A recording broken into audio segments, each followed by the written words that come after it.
ማታ ማታ አንድ መዝሙረ ዳዊት ድገሙ።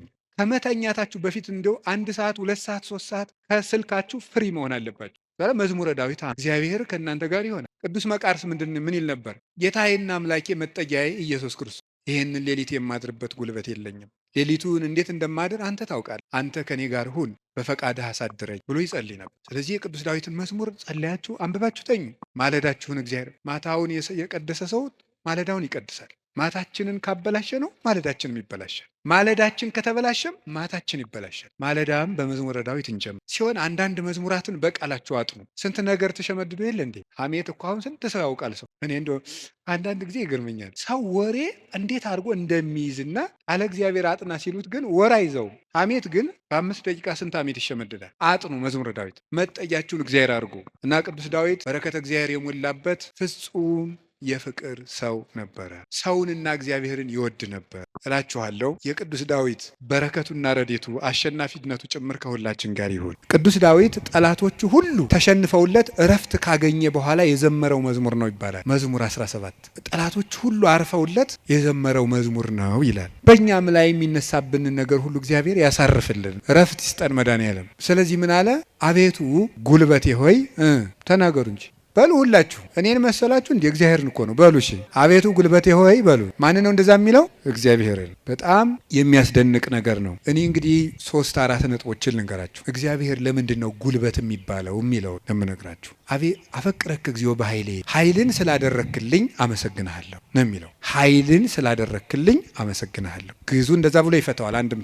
አንድም ስላደረክልኝ ኃይል አመሰግንሃለሁ፣ አንድም ኃይልን የምታደርግልኝ ነህና አመሰግንሃለሁ። ያለፈውንም የሚመጣውን እስካሁን ኃይልን ስላደረክልኝ አመሰግንሃለሁ፣ ነገም ኃይልን ስለምታደርግልኝ ቀድሜ አመሰግንሃለሁ። ሲናገር እግዚአብሔር ኃይሌ ወፀወኔ ወመዳኔ፣ እግዚአብሔር ኃይሌ፣ እግዚአብሔር መጠጊያዬ፣ እግዚአብሔር መድኃኒቴ ነው ይላል። እግዚአብሔር ኃይሌ ነው፣ እግዚአብሔር መጠጊያዬ አምባዬ ነው፣ እግዚአብሔር መድኃኒቴ ነው። ሊቃውንት ሲፈቱት እግዚአብሔር ብዋጋ ማሸነፊያዬ ጋሻዬ፣ ብሸሽ መጠጊያዬ ነው ይላል። ሰልፍ በመጣ ጊዜ ድል የምነሳበት እሱ ነው፣ በሸሸው ጊዜ የማመልጥበት መጠጊያ እሱ ነው፣ የሚያድነኝም እሱ ነው የሚለውን ሊቃውንት ሲተረጉሙት የማያድን አምባ አለና ይላሉ። የማያድን አምባ አለና እግዚአብሔር ግን የሚያድን አምባ ነው ይላል። ብዙ ሰዎች የተጠጉበት አምባ ሁሉ አላዳናቸውም። አይታችሁ እንደሆነ ማለት ነው።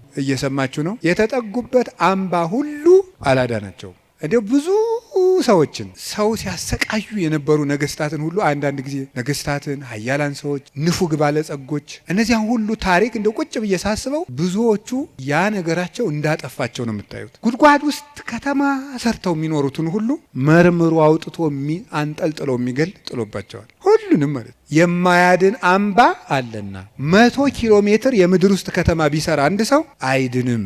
እግዚአብሔር ፊት ከሆነ ግን መሀል ላይ እዚህ መሀል ከተማ ላይ ምንም አይሆንም። በህዝብ መሀል ተሰውሮ ምንም አይሆንም። ዛሬ አቡነ ገብረ መንፈስ ቅዱስ ናቸው እንደምታውቁት። አቡነ ገብረ መንፈስ ቅዱስን አንዱ መነኩሴ ሂድና ጾም እንዲህ ያለ ቤተክርስቲያን ቅዳሴ ቀድሰን አሉት። አይ እንዴት አድርጎ ይሆናል? መነኩሴው በአብይ ጾም ከተማ ለከተማ እየዞረ ይሉኛል አሉ። ምእመናን ከባዶች ናቸው እኮ ለማማት አይደለም። እኔ ግን ምእመናን አንድ ነገር መናገር እፈልጋለሁ። እሱ ምንድን ነው? እኔ አሁን እግዚአብሔር ጸሎታችን አልሰማን ያለም ይመስለን በካህናት ላይ ያላችሁ እምነት እየቀነሰ ስለመጣ ነው። እውነት ነው፣ እኛ ኃጢአት እንሰራለን። ግን ኃጢአታችን ለራሳችን ትታችሁት እናንተ በእግዚአብሔር ብታምኑ ትጠቀሙ ነበር። ግን ነውር ለቃሚ ሆናችኋል። ከዚያ የተነሳ አትጠቀሙ። እኔ አሁን ሰሞኑን አይቻለሁ። የሄድኩበት ሀገር ገብቶ ይቀድሳል። ቀድሶ ሲወጣ ሲጋራ እያጨሰን የሚሄድ ቄሱ። አሁን የኢትዮጵያ ካህናት ይሄን ብታየው አትሰቅሉንም? መሀል ከተማ ላይ ጳጳስ ሲያጨስን አይቻለሁ። ጳጳስ እያጨሰ ምን ትላላችሁ? እስቲ አሁን ጳጳሱ ሲጋራ እያጨው ቡል። እኔ ጳጳሳት ያጭሱ የሚል አዋጅ አልናገሩም፣ እነሱም አይሰሙኝም ብል ራሱ የእኛ ጳጳሳት እኔ አያደርጉም፣ አይሰሙም። ግን ማለት የፈለግኩት ሲጋራውን ቡል እያደረገ መጥተው እጁን ሳም አድርገው ትሄዳሉ ምእመናን። እኔ ባይኔ እኮ ነው ያየሁት። ትናንት ራሱ አይቻለሁ። ዛሬ ጠዋት ነው የገባሁት። እነሱ እንደዛ ነው የሚያደርጉ። እግዚአብሔር ጋር እንጂ ሰው ነውር ላይ አይደለም የሚንጠለጠሉት። ጉልበታችን መምጣት ያለበት ወደ እግዚአብሔር ነው። እንድንጠቀም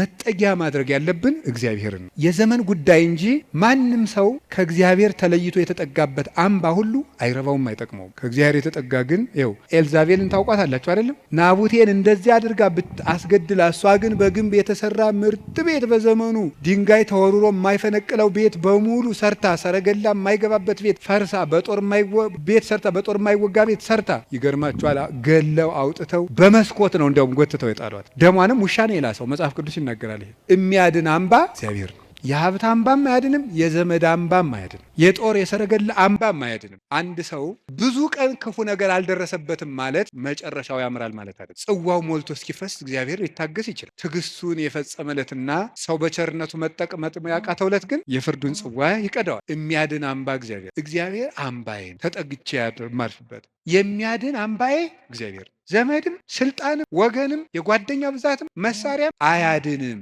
የሚያድነው እግዚአብሔር። ለዚህ ነው ኃይሌ ወፀወኔ ብሎ ወመድኃኔ የጨመረበት። የሚያድን አምባዬ አምላኬ ረዳኤ ወቱ የከልቦቱ ፈጣሪ እውነተኛ ረዳቴ ነውና እታመንበታለሁ። እውነተኛ ረዳቴ ነው ብሏል።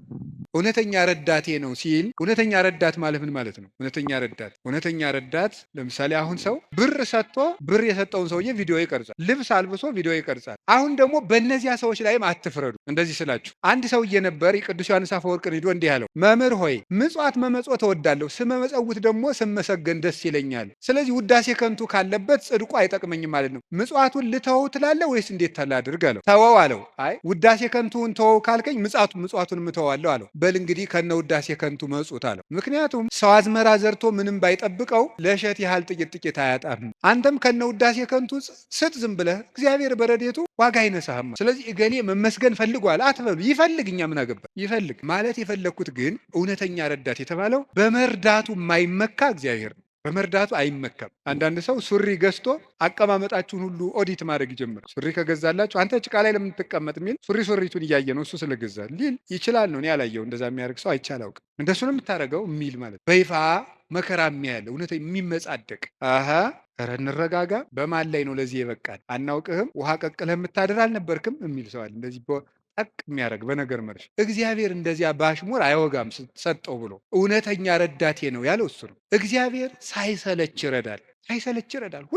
ሁልጊዜ ነው የሚረዳው። እግዚአብሔር ምንድን ነው የምትሉት? አንኮንዲሽናል ላቭ ነው የምትሉት መሰለኝ አሉ። የእግዚአብሔር ፍቅር ሁኔታ የለውም ማለት ምን ማለት ነው? ጥሩ ሰው በሆንኩ ቀን የረዳኝ እግዚአብሔር በረከስኩ ቀን አይተወኝም። ስለዚህ እግዚአብሔር እውነተኛ ረዳት ነው። ሰው ግን ቀን የጣለለት ጥሎ ይሄዳል። እግዚአብሔር እውነተኛ ረዳት፣ ሁሉ ነገር ሲያልቅ ብቻችን ስንቀር አብረውን የሚቆም እሱ ነው። የእግዚአብሔር ቤተሰቦች እግዚአብሔር እውነተኛ ረዳት ነው ማለት እሱ ነው። መርጦ አይረዳም። እግዚአብሔር አሽቃብጡልኝ አይልም። አሁን እኮ በጣም እኔ እንደው አንዳንድ ጊዜ ይገርማል። አሁን ለምሳሌ ለቤተ ክርስቲያን እንኳን ሰው ስራ ለመስራት ትሪትመንት ይፈልጋል። እንዲህ ይባላል፣ እኒህ አቶ ገሌ በእውነቱ ለዚህ ቤተ ክርስቲያን ዋና ቀኝ እጅ ናቸው ካልተባለ ደስ አይለውም። ይሁን እኔ እንግዲህ እዚህ የዚህን ደብር አላልኩም፣ ኦሎቨር ዘወር ገብታችኋል አይደለም? የዚህን ደብር ማለት ሳይሆን በቃ በአጠቃላይ ሰው ነው፣ ሰው እኔንም ጨምሮ ማለት ትሪትመንት በቃ ኮሚኒኬሽኗ ካላማረች ወይ አለቃው ወይ ሰባኪው ወይ መምህሩ ገብረ ስላሴ ወለተ ስላሴ መጣችሁልን አልተባለ አይሆን። እግዚአብሔር እንደዚያ አይደለም። አሁን ዝም ብለህ መጥተህ እግዚአብሔር ሆይ ሳንል ዝም ብለህ እንዲሁ ቆም ምብንል ይሰማል፣ ልብን ያዳምጣል እግዚአብሔር። እለትሰምዑ ለሆሳሰ ልብ። ቆይ በኋላ የኔታ ይሉላቸዋል መላከ ገነት። እኔ በዚህ በጩኸቱ ዓለም ስለሌለውበት እሳቸው ይሉልናል። ይሄ መልካ ሕማማትና በጣም ደስ ይለኛል። ስለ ስላሴ የሚነገር ነውና እለትሰምዑ ለሆሳሰ ልብ ደስ ሲል ስላሴ የልብን ሹክሹክታ የሚሰሙ የልብን አፍን አይተው ሳይሆን ነገር አሳምሮ ተናግሮ። እኛ እኮ ኮሚኒኬሽን ስኪል ተብሎ ኮርስ እየተሰጠን ነው። ሰው የሚወድልህ ወግ እንዴት አድርገህ ታዋጋለህ ነው ጨዋታው። መከራ አድርገህ ማዳመጥ አንዱ ስኪል ነው። ምናምን የሰዎችን ጥቅም አስቀድም፣ ምንትስ እንደዚህ በል፣ የቃላት ምርጫ ይኑርህ። እግዚአብሔር እንደዚያ ሳይል ጥሩ አድርገው ተናገሩ። ፍልስፍና ተምረዋል፣ ዲግሪ ያላቸው አነጋገር ይችላሉ። መግቢያው እንዴት ነው? ሀተታውሳ ኮንክሉዥኑ ጥሩ ነው አይልም። እግዚአብሔር ልብን ይሰማል። ልብን የሚሰማ እግዚአብሔር ነው። ሐና የሳሙኤል እናት ሐና ምንም እኮ ነገር አላለችም፣ በልቧ ነበር የምታተኩት። እግዚአብሔር የልቧን ይሰማል። ሌሎችም እና እግዚአብሔር ልብን ያያል፣ ሰው ፊትን ያያል የተባለ ለዚህ አንዳንድ ጊዜ እውነቴን ነው የምነግራችሁ፣ መታችሁ የምትሉት ከጠፋ ብትችሉ ዝም ብላችሁ የአባታችሁ ቤት አላለ ቁሙ፣ ዝም ብላችሁ እዚህ ገብታችሁ ራሱ። አንዳንድ ጊዜ ጭንቀት ይበዛና ቃላት ያጥርና ኃጢአት ይደራረብና አፍን መክፈት ያቅታል።